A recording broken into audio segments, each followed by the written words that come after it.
suis en ce moment à Bangui, République centrafricaine, où j'ai tourné ce film et où je viens encore parce que nous montons ici des formations au cinéma, quasiment une petite école de cinéma, avec l'espoir de développer dans les années qui viennent un nouveau cinéma centrafricain.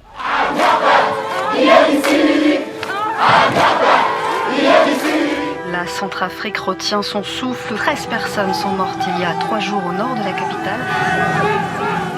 Les Sélékas sont passés porte par porte, ils ont tué mon voisin et ils sont entrés chez moi.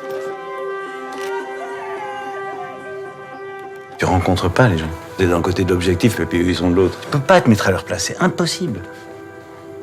Je sais pas.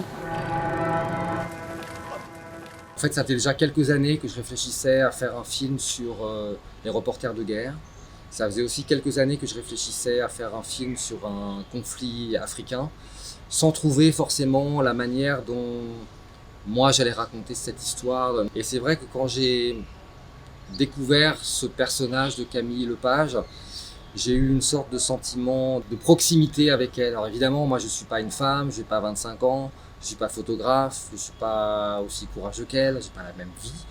Mais pourtant, j'ai senti une grande proximité avec elle dans sa manière de vouloir être proche des gens, de le fait qu'elle éprouve ce besoin de partir au bout du monde dans un pays très compliqué pour trouver le sens de ce qu'elle a à faire sur Terre.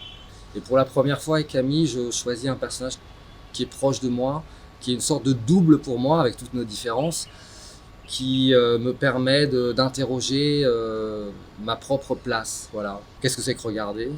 Comment on regarde ces guerres, et notamment ces guerres lointaines ? Comment on peut s'approcher de l'autre, notamment en Afrique, avec toute cette question difficile du rapport noir-blanc, de l'héritage colonial qui fait que quand on est un blanc et qu'on se promène en Afrique, on est tout le temps renvoyé à ça, même si on voudrait être tout autre chose.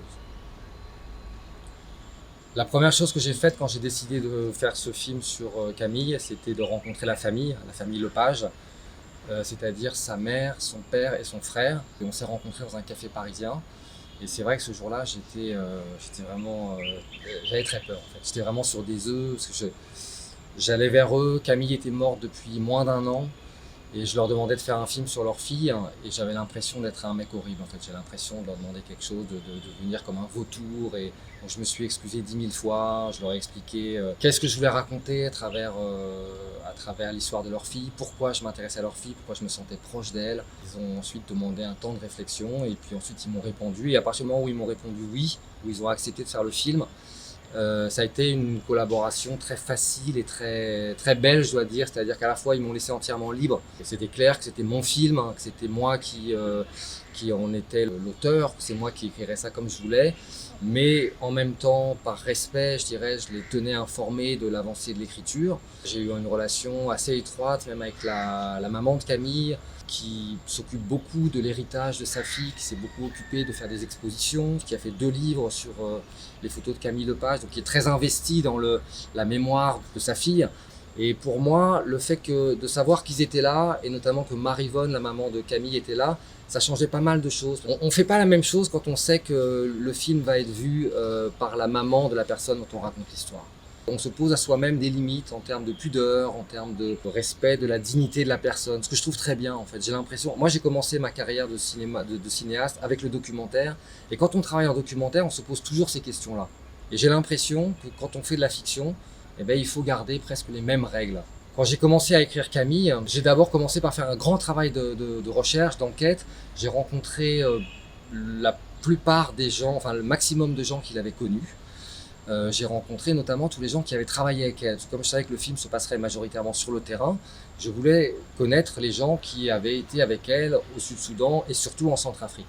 Donc j'ai rencontré beaucoup de photographes, de journalistes qui m'ont raconté plein d'anecdotes. Ce qui me donnait un matériau assez riche en fait pour imaginer les scènes du film. Mais ensuite, bien sûr, il a fallu partir dans la fiction, il a fallu imaginer des personnages secondaires un petit peu récurrents qui resteraient dans le film, qui auraient un vrai impact dans le film, notamment Cyril. Cyril, ce jeune homme qui devient Anti-Balaka et qui est un personnage fictif en fait, qui est un agglomérat de plusieurs personnes réelles qui ont joué un rôle dans la vie de Camille en Centrafrique. Donc j'ai beaucoup inventé pour faire ce film, je peux dire que j'ai fait de la fiction, mais avec toujours 3 garde-fous. C'est-à-dire que pour moi, il y avait 3 vérités essentielles qu'il fallait respecter. La première, c'était la vérité du pays. Voilà, on raconte l'histoire récente et très tragique d'un pays. On ne peut pas raconter n'importe quoi. On ne peut pas mettre les événements à l'envers, on ne peut pas changer la nature des faits. La deuxième chose, c'est le métier. Camille était photojournaliste, donc à travers elle, je vais raconter ce métier de photojournaliste. Il ne faut pas raconter ça n'importe comment. Je veux que les photojournalistes qui voient ce film se disent « Ok, voilà un film qui nous dépeint de manière juste ». Et la troisième chose, bien sûr, c'est Camille elle-même. Il fallait que la Camille du film, qui est un personnage de fiction, ne trahisse rien d'essentiel sur la vraie Camille. Camille, tu es une grande photographe. Il faut te protéger maintenant. Tu étais venu faire quoi ici? Je cherchais un ami qui s'appelle Cyril. Oh, madame, tu te fous de moi? Non, je voulais pas vous... J'ai rencontré Nina très simplement et bêtement et classiquement en faisant le casting. J'ai fait le casting avec David Bertrand. Je dirais qu'on a rencontré presque toutes les jeunes comédiennes autour de 25 ans, de la place de Paris et de Belgique. Et Nina, je l'ai vue le premier jour. Puis ensuite, j'ai malgré tout beaucoup hésité parce qu'elle était un peu plus âgée que le rôle, que Camille. Je sentais que du coup, ça allait déplacer un petit peu le personnage, que le personnage allait perdre un petit peu de son innocence, sa juvénilité, pour devenir un personnage plus grave. Quand j'ai assumé ça, j'étais très content de travailler avec Nina. Je pense que Nina a les 2 choses principales que je cherchais pour ce rôle. Je voulais quelqu'un, tout bêtement, de crédible, quelqu'un qui ait les épaules pour porter ce rôle. S'il y a une jeune femme, quand je la mets dans la rue en Afrique, quand je la mets dans un barrage anti-Balaka, ou quand je la mets dans une situation un petit peu compliquée avec des gens qui bougent autour d'elle, en Afrique, on y croit. On ne se dit pas que c'est une petite comédienne française fragile qui a été déplacée là. Et il fallait quelqu'un qui, dans son visage, dans son regard, dans ses yeux, exprime cette intériorité. Une comédienne, c'est quelqu'un qu'on regarde, c'est quelqu'un qui a l'habitude d'être regardé. Alors que Camille, c'est une photographe, donc c'est quelqu'un qui regarde. Et ça, beaucoup des comédiennes, par ailleurs magnifiques que j'ai rencontrées, je sentais des gens qui vivent dans le regard des autres et pas des gens qui sont en train de porter un regard sur le monde qui les entoure. Voilà. En plus, il y a une ressemblance physique assez frappante entre elle et Camille. Je dois dire que la première fois où on a habillé Nina en Camille, avec la veste de l'armée, les bijoux exactement les mêmes que ceux de Camille, la coiffure la même que Camille, les lunettes Aviator sur la tête, et qu'on a tourné dans le festival de Perpignan, et il y avait là des gens qui avaient connu Camille Lepage, et la famille de Camille Lepage, et tout le monde était extrêmement troublé. Donc je pense que c'était pas facile pour Nina, mais je crois que c'était une expérience extrêmement forte pour elle. Je crois qu'elle est vraiment rentrée dans le rôle, il y a eu quelque chose de très très fort pour elle qui s'est passé dans le fait d'entrer dans ce rôle et dans le fait de vivre quelque chose ici en Centrafrique. Et moi, au cours du tournage, je la vois vraiment se transformer. Au début du tournage, parfois je la trouvais un peu légère, et je lui disais, ma seule indication toujours, c'était plus dur, plus dur, plus dur.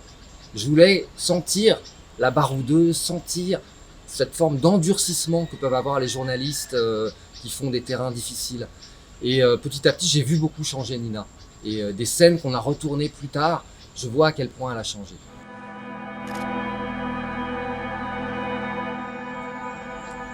J'ai tourné Camille en République centrafricaine. Avant ça, j'avais fait Hope qui était tourné au Maroc. Et encore avant ça, j'ai fait des documentaires au Vietnam. C'est vrai que j'ai tourné tous mes films jusqu'à présent à l'étranger.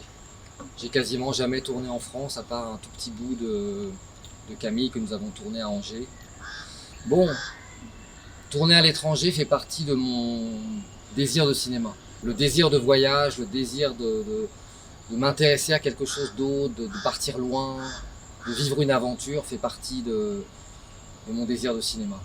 Et je pense que c'est aussi pour ça que je me sens proche de Camille, que je me reconnais dans sa vie. Les tournages rock'n'roll, c'est découvrir un pays, c'est nouer des choses avec les gens.